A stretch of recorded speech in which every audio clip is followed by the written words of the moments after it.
공성강통 시간입니다. 하나금융투자 김민아 FA와 함께합니다. 안녕하세요. 안녕하세요. 네, 안녕하세요. 하나금융투자 김민아 FA입니다. 네, 이 중국과 관련된 사항들 함께 다뤄보고 있습니다. 우리가 오늘은 어떤 내용 좀 들여다볼까요? 네, 오늘 또 중국 성장산업 종목을 좀 말씀을 드릴 건데요. 자, 오늘 말씀드릴 종목은 중국 건축입니다. 네, 이대로 검색하시면 되겠고요. 종목 코드는 601668 되겠습니다. 중국 심천시장에 상장된 게 아니라 상해시장에 상장된 종목입니다. 그러니까 여러분들 이거 거래하실 때 성강통이 아니라 후강통에서 거래하셔야 된다는 점 말씀드리겠고요. 자, 이거 이름만 딱 보면 아시겠지만은 건축회사입니다. 오늘 이 건축회사에 대해서 어떤 재무적인 부분을 중심으로 좀 말씀을 드릴 텐데, 저희 그 이전에 자, 어제 새벽 뉴스였죠.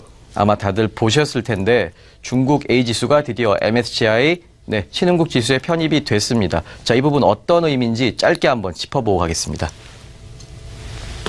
자, 기사 보시면은, 중국 A주가 지금 MSCI 지수 편입, 글로벌 본무대 진입 뭐 이렇게 나오고 있습니다. 굉장히 좋은 뉘앙스로 들리는데요. 자, 이게 어떤 의미인지 여러분들, 뭐 좋은 뉴스 아니야? 이렇게 얘기를 하시는데, 그럼 뭐가 좋은지. 근데 사람들이 많이 물어보십니다. 근데 MSCI가 뭐야? 이렇게 물어보시는 분도 굉장히 많습니다. 이렇게 한번 짚어보겠습니다. 모건 스탠리 캐피탈 인터내셔널 인덱스입니다. 그러니까 쉽게 말씀드리면 모건 스탠리라는 회사에서 뽑아낸 지수인데요. 이 지수에 중국 A주가 들어갔다는 거죠. 여러분들 저희 외 그 S&P나 혹은 무디스나 피치 같은 신용평가 회사들이 어떤 회사의 신용 등급을 뭐 강등을 시켜버리면 그 회사 주가가 빠지고 그러지 않습니까? 그러니까 그만큼 그 회사들이 발표하는 그런 지수들이 평가가 공신력이 있다는 건데요. 그런 면에서 이 모건 스탠리가 발표하는 지수는 굉장히 공신력이 크다, 입김이 굉장히 세다고 볼 수 있습니다. 그래서 이제 세계인들이 좀 더 중국 증시를, A주 종목들을 신뢰를 하게 되는 그런 효과가 있다. 그리고 또 대표적인 벤치마킹 지수가 되겠습니다. 이 MSCI 지수가 종류가 굉장히 많습니다. 뭐 선진국 지수 있고요, 신흥국 지수 있고요, 또 프론티어 지수도 있고 굉장히 많은데, 이제 이런 것들이 뭐 펀드 매니저가 예를 들어서 브릭스 펀드에 투자를 했을 때도 내가 1년 동안 운용을 잘했냐 못했냐 이런 것 따질 때 그 기준을 바로 이 지수를, MSCI 지수를 비팅을 했냐 못했냐 이거 가지고 따지기 때문에 여러분들도 이 부분 좀 지켜보시면 좋을 것 같습니다. 그리고 이어서 저희 이제 회사 소개를 좀 해드리겠습니다. 자, 저희 중국 건축. 자, 부동산 사업과 대형 인프라 사업을 하고 있는 건축회사가 되겠습니다. 중요한 거는 국유기업이라는 얘기죠. 국유기업이고 직원 수 25만 명에 시가총액이 약 2,800억 위안. 이게 우리 돈으로 약 46조 정도 되는 그 정도 회사가 되겠습니다. 굉장히 회사가 크다는 점 말씀을 드리겠고요. 그리고 52주 최고가 최저가 보면은 대략 한 6위안에서 10위안 사이에서 좀 많이 움직였습니다. 변동폭이 좀 컸죠. 그리고 지금 현재는 9.3위안 정도의 가격이 만들어져 있습니다. 그리고 PER은 8.6, PBR은 1.61 정도에 형성되어 있는 종목이 되겠습니다. 저희가 국유기업이라고 말씀을 드렸는데요. 자, 국유기업의 지분구조, 지배구조는 어떻게 이루어져 있는지 짧게 한번 보겠습니다. 왼쪽 그래프 보시면은 제일 위에 국무원 국유자산감독관리위원회라고 나와 있습니다. 저게 쉽게 말씀드리면 그냥 중국 정부라고 보시면 되겠습니다. 그리고 그 정부가 100% 지분을 가지고 있는 자회사 중국 건축공정총공사라고 되어 있습니다. 자, 이 부분이 우리나라 뭐 도로교통공사 뭐 이 정도 보시면 될 것 같고요. 이 회사가 56.26%의 지분을 가지고 있는 주황색 박스의 중국 건축 주식 유한공사가 바로 저희 회사의 풀네임이 되겠습니다. 그리고 이 회사의 나머지 43.74%의 주식을 나머지 주주들이 가지고 있는 거죠. 이게 유동주식이 되겠습니다. 자, 그러면 주주들이 주식 구성을 어떻게 가지고 있는지 우측 그래프 보시면은 지금 보시면 뭐 기금들이 주로 많이 가지고 있죠. 뭐 안방자산관리 10%, 전해인수보험 2%, 자 이런 식으로 기업들이 많이 가지고 있고, 그리고 기타 29%에 이제 저희 소액 주주들이 들어가겠고요. 그리고 가장 중요한 거는 56%를 바로 정부가 가지고 있다는 겁니다. 그렇기 때문에 여러분들 종목 투자하실 때 안전하다. 이 점 하나는 확실하게 보셔도 될 것 같습니다. 자, 그리고 이어서 회사에 제가 투자 포인트를 말씀을 드릴 텐데요. 오늘은 재무적인 포인트 딱 한 가지만 좀 짚어보겠습니다. 자, 재무 중에 저희 재무 상황 간단하게 볼 거고요.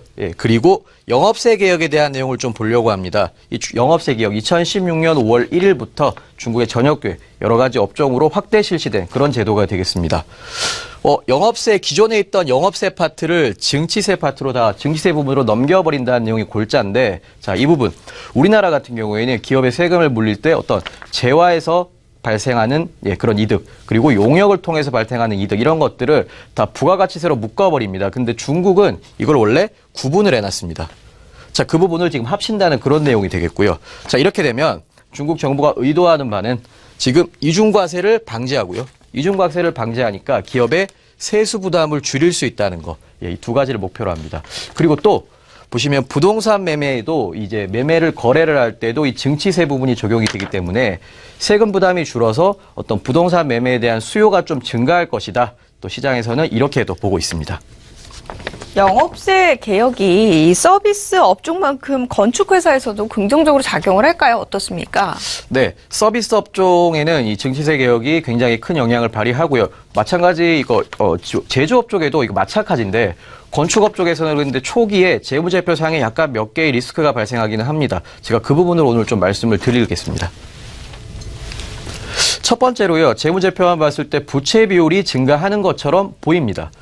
왜 그러냐면 왼쪽 그림 보시면은 지금 그 그래프 까만색으로 표시된 자산과 자본과 부채가 이 세 개는 동시에 늘어나겠죠, 당연히. 2012년부터 꾸준히 동시에 늘어나는데, 자, 주황색으로 표시된 부채 비율 그래프 보시면 2015년부터 급등하고 있습니다. 자, 왜 이런지 좀 살펴보면 일단 자산은 29.5% 증가했고요. 부채가 31.7%, 자본이 21.9% 증가하는 동안에 지금 부채 비율은 3년 만에 무려 79%가 증가했습니다.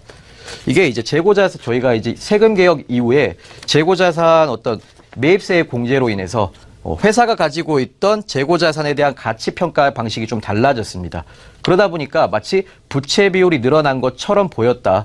여러분들 이렇게 이해하시면 될 것 같습니다. 그러니까 실제로 회사가 부채를 발생시킨 게 아니라 이번에 세법이 바뀐 영향으로 지금 이렇게 표시가 됐다. 이 정도로 받아들이시면 되겠고요. 한 가지 더 있습니다. 자, 매출 총이익률이 감소하고 있습니다.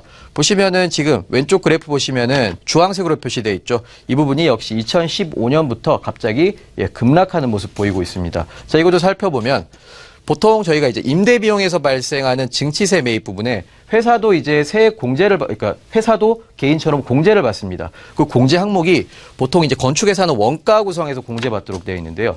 건축회사에서 돈이 가장 많이 들어가는 부분이 바로 인건비가 되겠죠. 그 인건비의 경우에는 매입세액이 저희가 없습니다. 그러니까 공제가 불가능하게 되는 거죠. 이렇게 공제를 받던 공제를 못 받다 보니까 당연히 원가 비용은 또 감소를 하지만 그것보다 매출 감소분이 더 커지기 때문에 이 두 가지로 나오게 되는 매출 총이익률 같은 경우에는 더 감소를 하게 되는 거죠. 자, 이거 앞에서 말씀드린 부분과 마찬가지로 그냥 인덱스 부분만 좀 준 걸로 여러분들 보시고 넘어가셔도 될 것 같습니다. 그리고 마지막으로 영업이익 살펴보면, 자, 왼쪽 그래프 보시면은 그림이 굉장히 좋죠. 역시 매출액과 영업이익과 순이익이 동시에 증가하는, 그리고 꾸준히 증가하고 있습니다. 2012년부터. 자, 저 이런 회사 굉장히 좋은 회사라고 하죠. 자, 보시면은 순이익 같은 경우에도 지금 14.5% 증가한 모습 보여주고 있습니다. 자, 그리고 오늘 여기까지 저희가 회사에 대한 재무 전반적인 내용 설명을 드렸고요. 다음 이 시간에는 나머지 내용 또 알아보도록 하겠습니다. 네. 오늘 추천성광통 하나금융투자 김민아 FA와 함께 했습니다. 잘 들었습니다. 감사합니다.